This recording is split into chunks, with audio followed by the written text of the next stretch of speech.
आप लोगों को आवाज आ रही है पीछे से? आवाज आ रही है पीछे आप लोगों को? हाँ कि ना? हाँ। अब आ रही है आवाज? मंच पर उपस्थित हमारे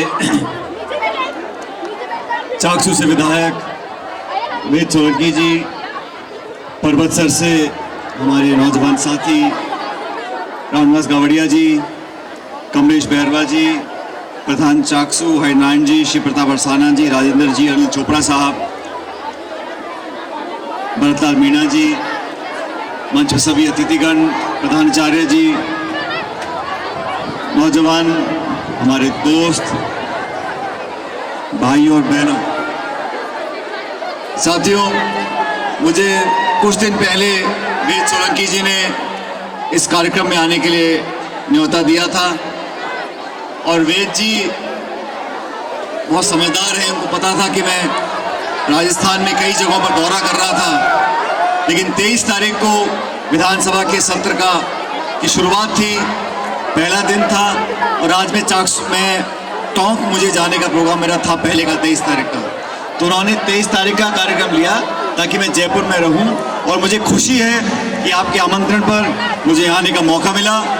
आप सब लोगों से मुलाकात हुई, जिस उत्साह जिस जोश से आपने हम सबका स्वागत किया उसका मैं बहुत बहुत आभारी हूँ। जिस महाविद्यालय की बात वेद जी ने करी उसकी ज़रूरत बहुत पहले से थी और मैं समझता हूँ कि यहाँ पर सब हमारी बच्चे बच्चियाँ भी हैं। पढ़ाई के क्षेत्र में, शिक्षा के क्षेत्र में जो पैसा हम लोग लगाते हैं, सरकारें लगाती हैं, शिक्षा के क्षेत्र में पैसे लगाने को मैं खर्चा नहीं मानता, मैं निवेश मानता हूँ। और ये निवेश हुआ है आप लोगों के भविष्य के लिए, आप लोगों को आगे बढ़ने के अवसर मिले, मौका मिले। और मुझे खुशी है कि आपके विधायक होते हुए वेद जी ने जो बात कही थी, जो वादा किया था, उस बात को उन्होंने पूरा किया और 4 साल से आपके बीच में लगातार वो काम कर रहे हैं। जिस विश्वास के साथ, जिस भरोसे के साथ आपने वेद सोलंकी जी को विधायक बनाया, उस पर खरा उतरने की उन्होंने पूरी कोशिश करी है और हर क्षेत्र में अपना योगदान दिया है। लेकिन वेद जी का मैं भाषण सुन रहा था, नौजवान साथी हैं, मुझे याद है इनके चुनाव प्रचार में मैं चाकसू में आया था, आप सबसे आवेदन किया था, मैंने करबद्ध निवेदन किया कि आपके विधायक होते हुए वेद जी ने जो बात कही थी, जो वादा किया था, उस बात को उन्होंने पूरा किया और 4 साल से आपके बीच में लगातार वो काम कर रहे हैं। जिस विश्वास के साथ, जिस भरोसे के साथ आपने वेद सोलंकी जी को विधायक बनाया, उस पर खरा उतरने की उन्होंने पूरी कोशिश करी है और हर क्षेत्र में अपना योगदान दिया है। लेकिन वेद जी का मैं भाषण सुन रहा था, नौजवान साथी हैं, मुझे याद है इनके चुनाव प्रचार में मैं चाकसू में आया था, आप सबसे आवेदन किया था, मैंने करबद्ध निवेदन किया और आप सब लोगों ने बहुत प्यार मोहब्बत के साथ 36 कौम के लोगों ने वेद जी को विधायक बनाकर भेजा। राजनीति में और जीवन में भी हमेशा आगे की ओर देखना होता है, भविष्य की ओर देखना होता है, आशा और उम्मीद के साथ जीवन जीना होता है, अपने आप में भरोसा करना होता है, सबको साथ लेकर चलना होता है। और जनता जिन्होंने हमको यहाँ तक पहुँचाया है, विधायक, सांसद, मंत्री, बहुत से पद दिए हैं, उस जनता को अपने ध्यान का केंद्र बिंदु बनाकर काम करना बहुत महत्वपूर्ण है। और मुझे ये लगता है कि इस देश में, प्रदेश में जो राजनीति हम करते हैं, उसमें सबसे ज़्यादा और सबसे अहम अगर प्राथमिकता देनी चाहिए तो नौजवानों को देनी चाहिए, बच्चों को देनी चाहिए, विद्यार्थियों को देनी चाहिए। और आप जैसे लोगों को, जिन लोगों को आगे बढ़ने के अवसर मिलने हैं, वो सबसे बड़ा ध्यान हमारा होना चाहिए, केंद्रित होना चाहिए। और राजनीति में दोनों चीज चाहिए, जोश भी चाहिए, होश भी चाहिए। इसलिए सबको साथ लेकर एक बेहतर राजस्थान का निर्माण हम लोग करें, नौजवानों को अवसर दें। और मुझे खुशी है कि इतनी बड़ी संख्या में चाकसू में, पूरे राजस्थान में बच्चियों ने, लड़कियों ने पढ़ने का जो संकल्प लिया है। मैं धन्यवाद देना चाहता हूँ आपके घर वालों को, आपके माता पिताओं को, जिन्होंने पढ़ाई के क्षेत्र में, शिक्षा के क्षेत्र में आप सब लोगों को आगे आने का मौका दिया है और धीरे धीरे एक ऐसा देश बन रहा है, ऐसा समाज बन रहा है जहाँ पर फ़र्क ख़त्म हो जाएगा लड़का और लड़की का। लड़कियों को, महिलाओं को, बच्चियों को जो उनकी प्रतिभा है, जो उनमें ताकत है, उसको आगे बढ़ाने के लिए सबको मिलकर काम करना पड़ेगा।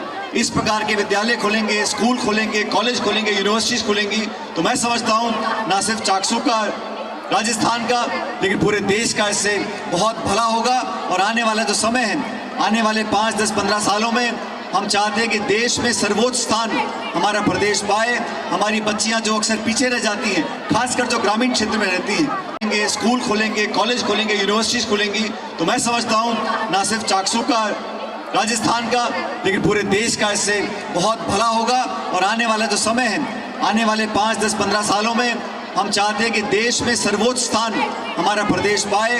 हमारी बच्चियां जो अक्सर पीछे रह जाती हैं, खासकर जो ग्रामीण क्षेत्र में रहती हैं, उन घर वालों को, उन बच्चियों को प्रोत्साहन मिले, सहयोग मिले, सहायता मिले, समर्थन मिले, संसाधन मिले। तो मुझे कोई शक नहीं है, अगर तमाम हम कोशिश हमारी कामयाब होंगी तो आने वाले समय में बच्चियों को बराबर की शिक्षा, बल्कि बेहतर शिक्षा मिलेगी। और मैं, अगर मेरी याददाश्त सही काम दे रही है तो जो परिणाम आते हैं 10वीं के, 12वीं के, उसमें अधिकांश जगहों पर देखा है मैंने कि बच्चों, लड़कियों के नंबर लड़कों से ज़्यादा अच्छे आते हैं। ये इस बात का प्रमाण है कि लड़कियों को अगर हम मौका देंगे तो बहुत आगे जा सकती हैं।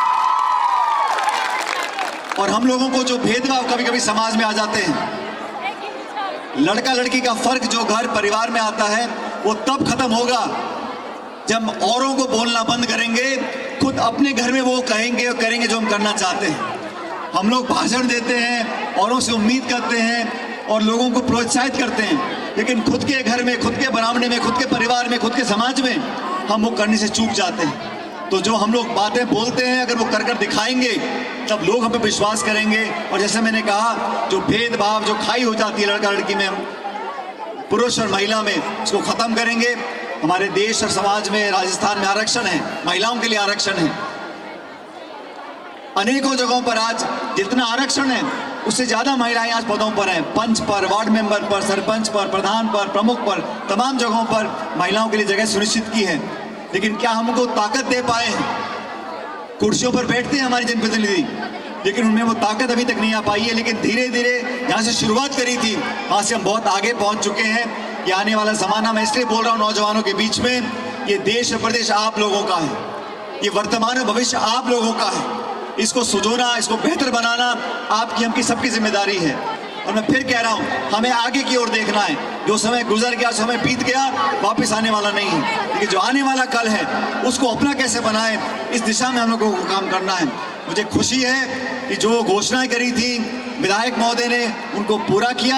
और मैंने भी वेद जी को कहा था, मैंने कहा आपने बड़ी चतुराई से मुझसे 23 तारीख का समय लिया है, तो 23 को मुझे जयपुर भी रहना है और टोंक भी जाना है और चाकसू बीच में जाऊंगा। इसलिए मुझे यहाँ पर आने का उन्होंने न्योता दिया, निमंत्रण दिया और मुझे कहा कि हमारी सारी बहनें, महिलाएं, लड़कियाँ बहुत उत्साहित हैं, नया निर्माण होगा, किए हैं जो भी विकास इलाके का करना है। और वेद जी ने कहा, मन से कुछ घोषणाएं हुई थी लेकिन उनका क्रियान्वयन नहीं हो पाया है, उस पर हम पूरी ताकत के साथ काम करेंगे, विभाग को मजबूर करेंगे, जो सरकार की घोषणा हो चुकी है उसको पूरा करवाएंगे।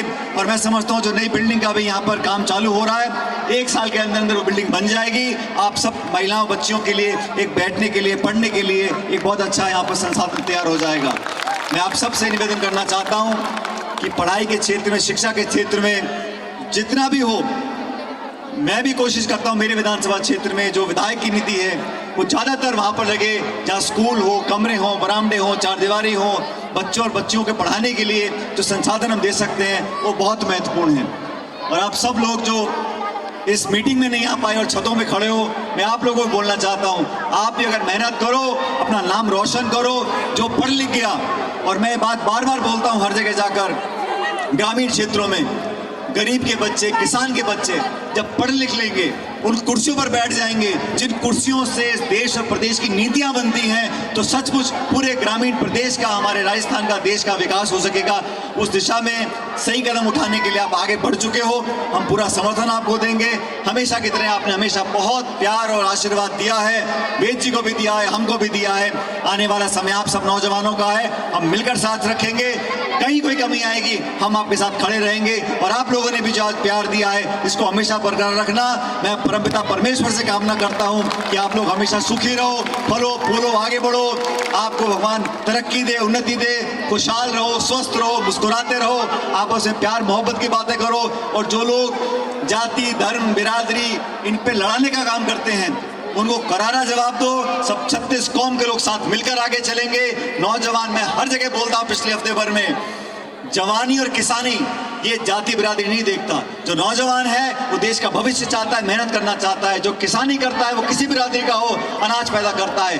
तो जवानी और किसानी और जनानी ये तीनों अगर मिलकर काम करेंगे तो सारी कमियों को, सारी खाइयों को हम टाप सकते हैं। आप लोगों से उम्मीद करता हूं आप लोग इसी प्रकार का स्नेह वेद जी पर हम पर बनाए रखें। हम आपके सारे कामों को पूरा करने की कोशिश करेंगे। आने वाले समय में बार बार आप बुलाना, बार बार मैं यहाँ पर आऊंगा। हमेशा यहाँ पर आकर बहुत ऊर्जा मिलती है। आप सबका बहुत बहुत धन्यवाद। जय हिंद, राम राम साहब। सच्ची